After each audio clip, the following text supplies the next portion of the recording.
Hello बच्चों, आज मैं आपको क्या करवाने वाली हूँ। आज मैं आपको हाइपर कॉन्जुगेशन के बारे में बताने वाली हूँ। इससे पहले हमने इंडक्टिव इफेक्ट पढ़ा है, रेजोनेंस इफेक्ट पढ़ा है। इंडक्टिव इफेक्ट जो होता है that is sigma sigma effect. Mesomeric और रेजोनेंस इफेक्ट को हम बोलते हैं पाई पाई इफेक्ट। एंड थर्ड कौन सा कॉम्बिनेशन रह गया इन दोनों में, that is sigma and pi. तो सिग्मा एंड पाई जो इफेक्ट होता है उसका नाम है hyper conjugation and which is also known as no bond resonance और बेकर-नाथन इफेक्ट। इसी को हम सिग्मा एंड पाई इफेक्ट भी बोलते हैं, सिग्मा एंड पाई इफेक्ट। तो आज इसके बारे में पढ़ते हैं। हाइपर कॉन्जुगेशन एक तरह से रेजोनेंस ही होता है, लेकिन मतलब इसमें रेजोनेंस का मतलब होता है डीलोकलाइजेशन ऑफ इलेक्ट्रॉन, लेकिन यहाँ हम कौन सा कॉम्बिनेशन की बात कर रहे हैं, सिग्मा एंड पाई। तो थोड़ा स्टार्ट करते हैं कि इसमें चीजें कैसे देखनी होती हैं। इस वाले इफेक्ट में क्या होता है, पहले तो आपको मेन इसकी कंडीशन होती है कि जो भी मेरा फंक्शनल ग्रुप है, हाइपर कॉन्जुगेशन में मेन फंक्शनल ग्रुप जो हम मोस्टली लेते हैं वो एल्कीन लेते हैं, या हाइपर कॉन्जुगेशन कार्बोकटाइन में देखा जाता है, एल्कीन में देखा जाता है, कार्बन फ्री रेडिकल में भी बात करते हैं बट वो इतना स्टेबल नहीं होता। तो सबसे पहले मैं बात करती हूँ एल्कीन। एल्कीन आपके पास क्या होती है, जैसे मैं यहाँ पे एल्कीन लिख रही हूँ, this is CH2 double bond CH, और यहाँ पे ये एक मैंने एग्जांपल लिखा है। तो सबसे पहले तो क्या कंडीशन होती है कि हमें हमेशा अल्फा कार्बन को देखना होता है। What is the meaning of alpha carbon.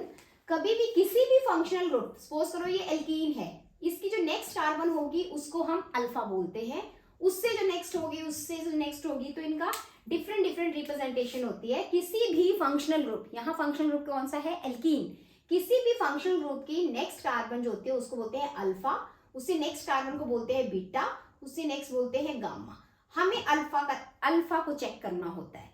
और इस चीज में ध्यान रखो कि जो भी फर्स्ट कार्बन है इसकी कंडीशन क्या है, कि ये जो मेरी फर्स्ट कार्बन डबल बॉन्ड की नेक्स्ट वाली कार्बन जो है उसको हम क्या बोलते हैं, अल्फा। तो इसकी फर्स्ट कंडीशन है कि ये अल्फा कार्बन जो है must be sp3 hybridised, sp3 hybridised. अब बेटा हाइब्रिडाइजेशन मैंने ऑलरेडी अपने फर्स्ट लेक्चर में बताई है, आई होप कि आपको वो क्लियर होगी। लेकिन जो बच्चे ये वीडियो फर्स्ट टाइम देख रहे हैं तो मैं डिस्क्रिप्शन में उस वीडियो का लिंक भेज दूंगी, तो आप चेक कर लेना कि हाइब्रिडाइजेशन कैसे देखनी होती है। तो अगर मैं बात करती हूँ sp3, कौन सी कार्बन शुड बी sp3 का मतलब वो सारे H जो हैं, जिस कार्बन को तुम अल्फा कार्बन बोल रहे हो उसके पास 4 सिग्मा बॉन्ड होने चाहिए। अगर उसके पास 4 सिग्मा बॉन्ड है तो उसको हम sp3 बोलते हैं। देखो ये है 1 2 3 4, इसका मतलब CH2 double bond this CH, तो ये वाली कार्बन मेरी क्या होनी चाहिए, alpha carbon should be sp3। इस कार्बन को अल्फा बोलते हैं, और अल्फा कार्बन के साथ जो भी H लगी है, जो भी H लगा होगा अल्फा कार्बन के साथ जो sp3 होनी चाहिए, उस हाइड्रोजन को हम क्या बोलते हैं, उसको बोलते हैं अल्फा हाइड्रोजन, उसको हम बोलते हैं अल्फा हाइड्रोजन। तो हाइपर कॉन्जुगेशन के लिए पहले तो आपको अल्फा कार्बन काउंट करने आने चाहिए और अल्फा हाइड्रोजन देखने आने चाहिए। अल्फा कार्बन की लेकिन एक बात है, अल्फा कार्बन जो है वो sp3 ही होनी चाहिए, ये इसकी कंडीशन है। अगर ये होगा, ठीक है, तो this is the sufficient condition, necessary and sufficient condition for hyper conjugation, कि अल्फा कार्बन जो है that should be sp3 hybridised, और उस कार्बन के साथ H जरूर होना चाहिए, उसको मैं अल्फा H बोलूंगी। तो इस पर्टिकुलर अगर एग्जांपल में बात करूं तो इसमें कितने अल्फा H हैं, 3 अल्फा H। सिमिलरली मैं एक और एग्जांपल लेती हूँ। फॉर एग्जांपल ये हो गया, अगर मैं लेती हूँ C डबल बॉन्ड दिस, और फिर मैं ले लेती हूँ CH3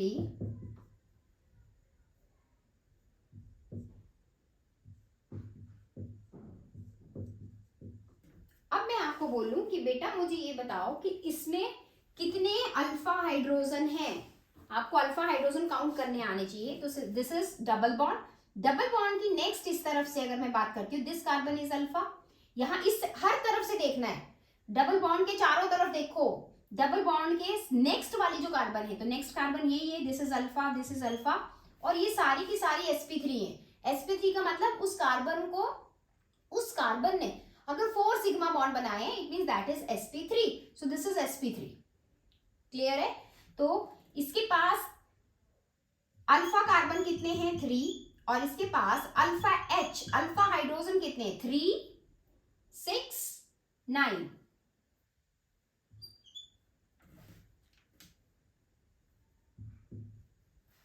तो अल्फा हाइड्रोजन और अल्फा कार्बन देखने आपको अच्छे से आना चाहिए। आई होप आपको क्लियर हो गया होगा कि जो भी डबल बॉन्ड की नेक्स्ट कार्बन होगी दैट इज अल्फा, और that should be sp3 hybridised, और उसके साथ जो भी H लगा होगा दैट इज अल्फा हाइड्रोजन। अब बात करते हैं कि इसमें हम कैसे हाइपर कॉन्जुगेशन होता क्या है। इस केस में क्या होता है, अगर मैं बात करती हूं, जैसे मेरे पास है CH2 double bond CH, hyperconjugation में this is also known as sigma pi effect. होता क्या है, जैसे CH3 रिलीजिंग ग्रुप है, ये सिग्मा बॉन्ड इसकी तरफ आएगा, ठीक है, ये रिलीजिंग है तो इलेक्ट्रॉन की मूवमेंट कुछ ऐसे होगी। जैसे आप खुद सोचो कि अगर ये ग्रुप मेरा रिलीजिंग है तो इलेक्ट्रॉन इस तरफ भेज रहा होगा। मैंने इंडक्टिव में बताया है CH3 is a releasing group. अगर ये रिलीजिंग ग्रुप है तो इलेक्ट्रॉन की मूवमेंट कुछ ऐसे हो रही होगी, ठीक है। इसलिए इनिशियली होता क्या है, जो भी अल्फा कार्बन के साथ H लगा होता है उसका सिग्मा बॉन्ड यहाँ पे अपनी नेगेटिव चार्ज देगा और ये इसकी तरफ आगे मूव कर जाएंगे। अगर मैं बात करती हूँ तो इसका जो स्ट्रक्चर होगा तो मुझे एरो लगाना पड़ता है, और इस एरो को हम यहाँ पे क्या बोलते हैं, यहाँ बोलते हैं हाइपर कॉन्जुगेटिव। ये जो स्ट्रक्चर होंगे इनको बोलेंगे हाइपर कॉन्जुगेटिव स्ट्रक्चर्स। वहां पे ये एरो लगता था तो तुम बोलते थे रेजोनेटिंग स्ट्रक्चर्स, लेकिन हाइपर कॉन्जुगेशन कर रहे हैं तो हम बोलेंगे हाइपर कॉन्जुगेटिव स्ट्रक्चर्स।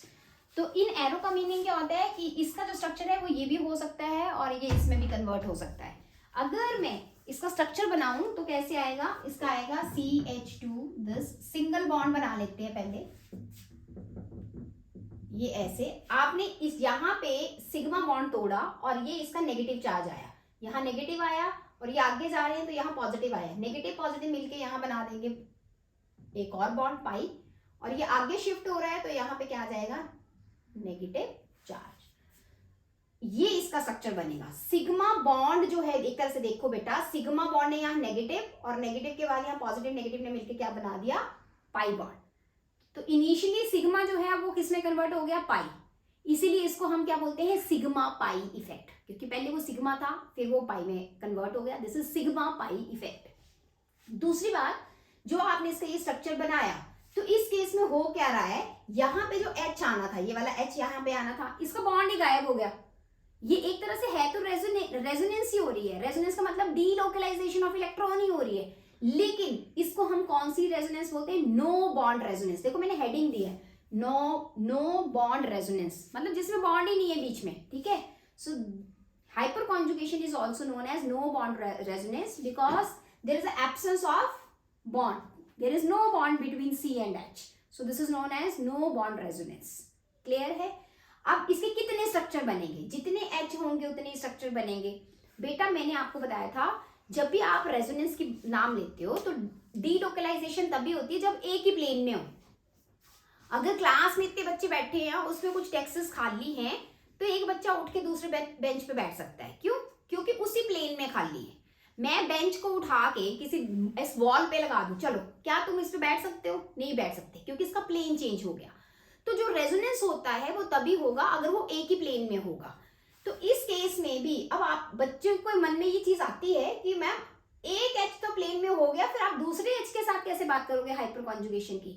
बेटा जो सिंगल बॉन्ड होता है, जैसे ये सिंगल बॉन्ड है, सिंगल बॉन्ड फ्री रोटेशन होती है। जैसे सपोज करो ये मैंने मार्कर पकड़ा है, ठीक है, तो ये H है और ये C है, तो देखो इसको मैं घुमा पा रही हूँ, इसको बोलते हैं फ्री रोटेशन।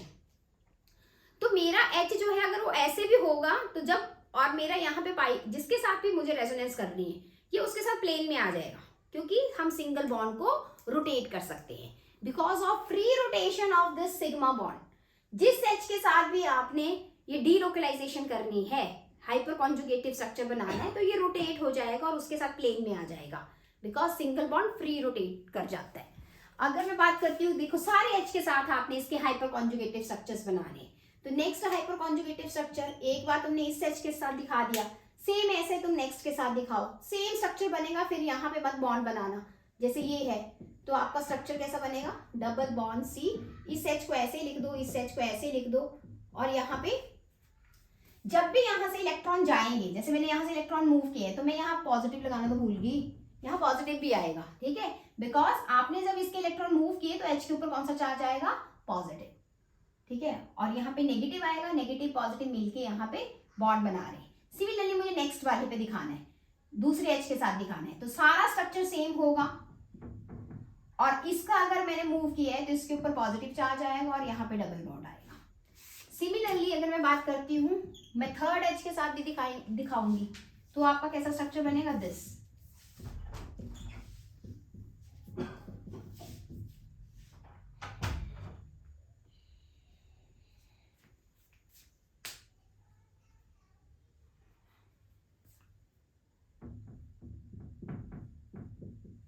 तो थर्ड H के साथ भी आप ऐसे दिखा दो।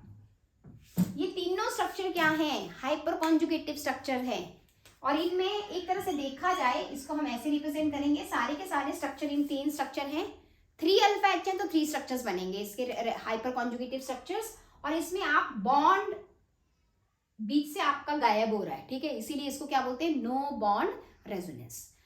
एल्कीन के लिए बड़ी मतलब कभी भी मुझे एल्कीन की अगर स्टेबिलिटी चेक करनी है तो हम बड़ी आराम से ये चीज बोलते हैं, more is the number of alpha H, more is the stability of alkene, because this is a one type of resonance, delocalisation हो रही है, और जो जितना ज्यादा जिसमें डीलोकलाइजेशन होती है उसकी स्टेबिलिटी उतनी ही ज्यादा होती है। तो ये एक स्टेटमेंट है और ये आपने हमेशा याद रखना है, मोर is the number of alpha H, more is the stability of alkene, more is the stability of alkene, more is the number of alpha H, more is the stability of alkene। तो बस आपने alpha H count करने हैं, जो मैंने आपको already बता दिया कि आपने कैसे देखने होते हैं, ठीक है। तो कुछ इसके एग्जांपल्स लेते हैं जिससे आपको क्लियर हो जाएगा। तो नेक्स्ट एग्जांपल,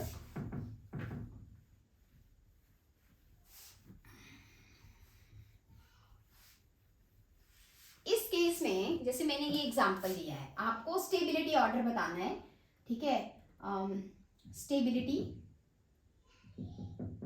स्टेबिलिटी ऑर्डर। अब देखो मेरे पास ये एल्कीन है और इसमें मैंने CH3 लगा दिया, सिमिलरली मेरे पास नेक्स्ट एल्कीन है,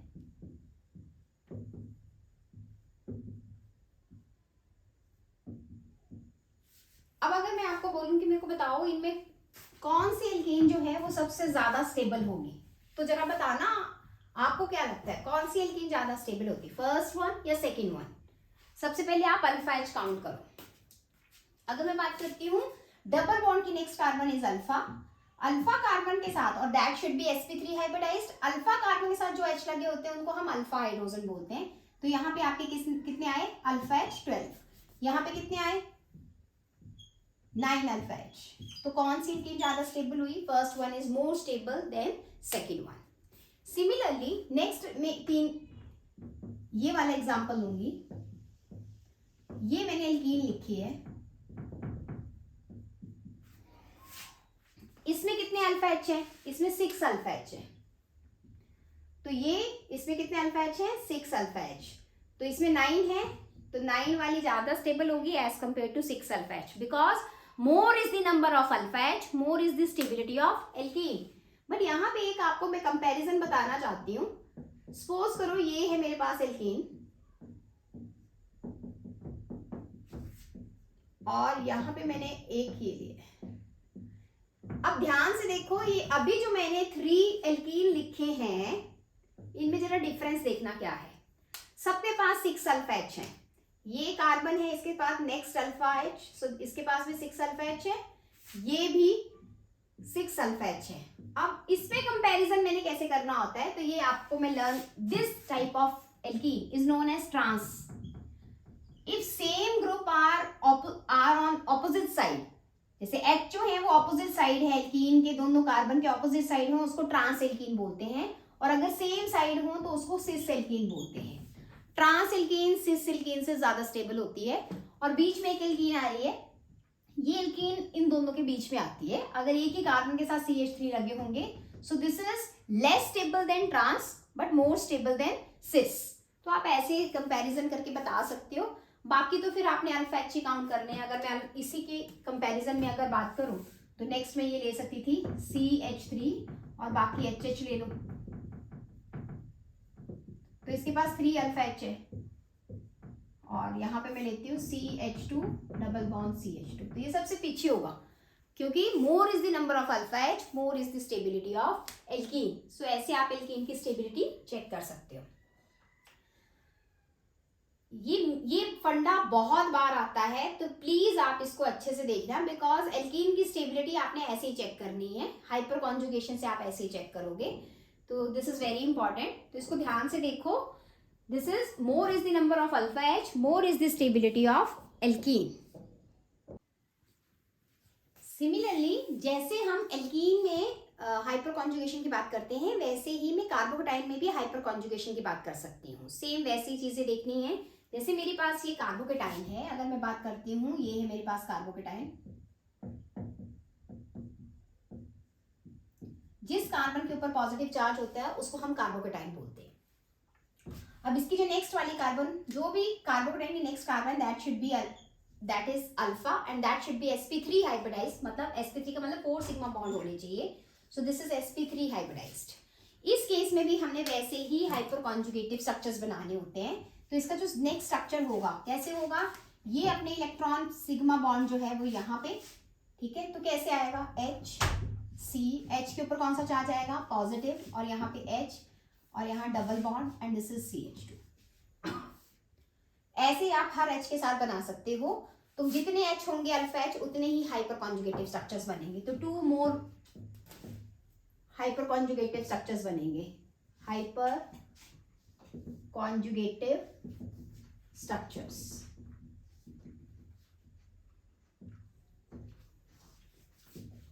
सेम जो हमने एल्कीन में बोला वही हम इसमें बात करेंगे। मोर is the number of alpha H, more is the stability of carbocation.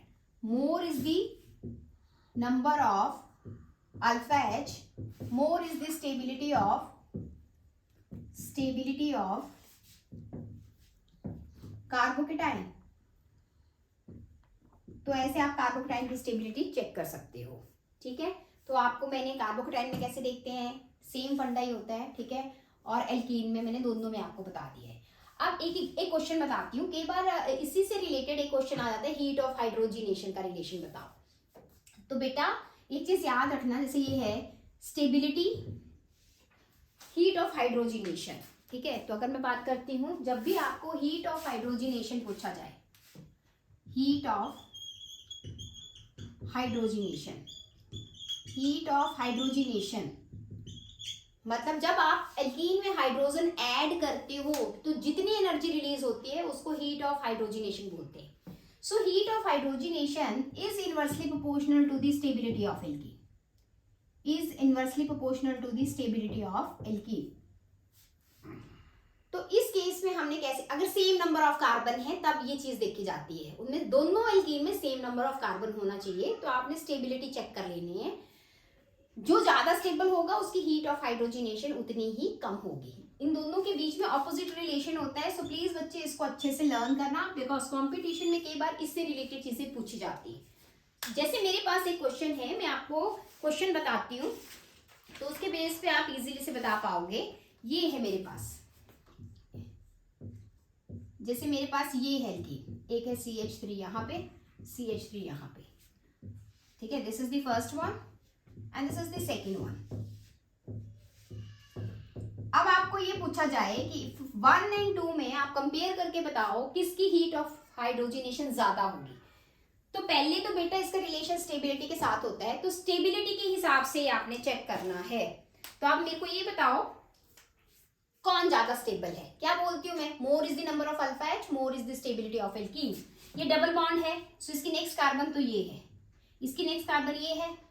This is bond line representation. आपको पता है जब भी ये दो बॉन्ड हैं, इसका मतलब कार्बन के साथ कार्बन तो हमेशा 4 बॉन्ड बनाता है, तो एक ऐसे आएगा एक ऐसे आएगा, मतलब दो दो H लगे होंगे। इसके पास कितने हुए H, इसके पास कितने H हुए, दिस इज 4 अल्फा H। इसको मत बोलना अल्फा H, हमेशा डबल बॉन्ड की नेक्स्ट कार्बन को काउंट करते हैं। यहाँ पे ये भी अल्फा है, ये भी अल्फा है, दोनों साइड, हर साइड से देखना होता है। तो 2H आपके यहाँ पे आएंगे, 2H आपके यहाँ पे आएंगे, तो टोटल कितने हो गए देखो, 3 3 और 2 2, इन सबको ऐड करो तो दिस इज 10 अल्फा H। सो ज्यादा स्टेबल कौन सा है, 2 ज्यादा स्टेबल है। मोर is the number of alpha H, more is the stability of alkene.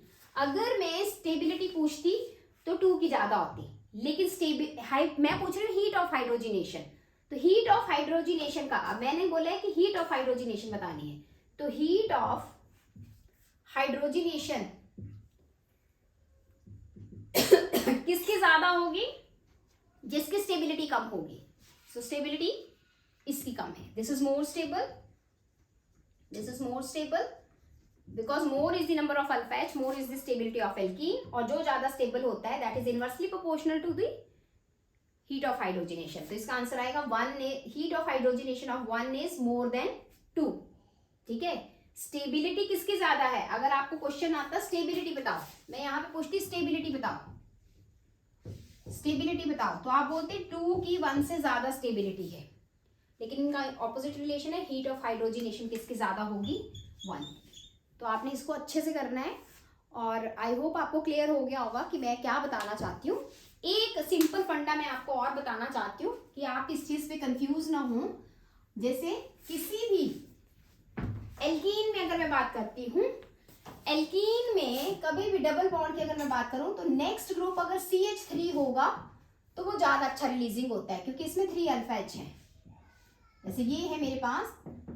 और अगर मैं एल्काइल ग्रुप बढ़ाने स्टार्ट कर दूं, यहाँ पे एल्कीन की जगह मैं क्या कर दूं, CH, यहाँ इथाइल कर दूं, तो इन दोनों में बेटर रिलीजिंग ग्रुप कौन है अकॉर्डिंग टू हाइपर कॉन्जुगेशन। इसमें 3 अल्फा H आ रहे हैं, इसमें कितने अल्फा H आ रहे हैं, 2 अल्फा H। तो अकॉर्डिंग टू हाइपर कॉन्जुगेशन अगर मैं बात करूं, दिस एल्कीन, ये जो है इसका रिलीजिंग इफेक्ट ज्यादा होगा। ठीक है, तो releasing effect, electron releasing group, electron releasing group according to hyper conjugation, according to hyper conjugation कौन सबसे ज्यादा होगा, कौन सबसे ज्यादा होगा, CH3, क्योंकि इसके पास 3 अल्फा H है, सबसे ज्यादा CH3 होगा अकॉर्डिंग टू हाइपर कॉन्जुगेशन। उसके बाद कौन होगा, CH2, CH3, देन एक एक H कम करते चलो, CH3, दिस, और सबसे लास्ट में आपका आएगा टर्शरी वाला। मतलब हाइपर कॉन्जुगेशन में सबसे बेस्ट कौन सा होता है, हाइपर कॉन्जुगेशन में बेस्ट रिलीजिंग इफेक्ट किसका होता है, CH3 का होता है। इसमें इंडक्टिव से इसका ऑर्डर ऑपोजिट होता है।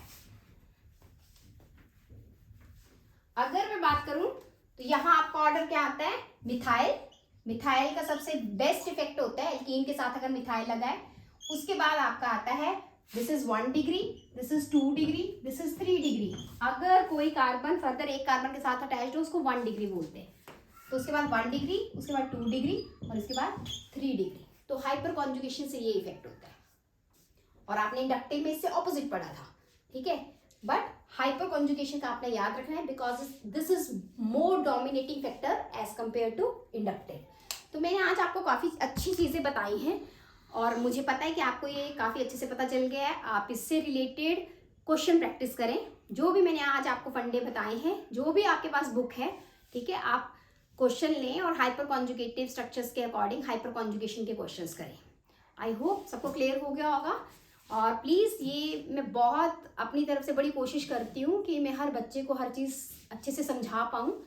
अगर आपको इसमें से हेल्प मिली है सो प्लीज़ मेरी इस वीडियो को सबके साथ शेयर करें, ताकि मैं चाहती हूँ मैं अपनी इन चीज़ों को सब तरफ उन सब बच्चों तक पहुँचा सकूँ जिनको इनकी ज़रूरत है। ठीक है, सो ऑल दी बेस्ट। आपने ये चीज़ें अच्छे से करनी है और इसको आगे शेयर करना है ये। और जो भी है, आपको कोई डाउट है तो आप अपने कमेंट मेरे को वीडियो में कमेंट करके बता देना। कोई भी डाउट होगा मैं डाउट आपका क्लियर कर दूंगी। no problem. So all the best, take care, thank you very much, thank you.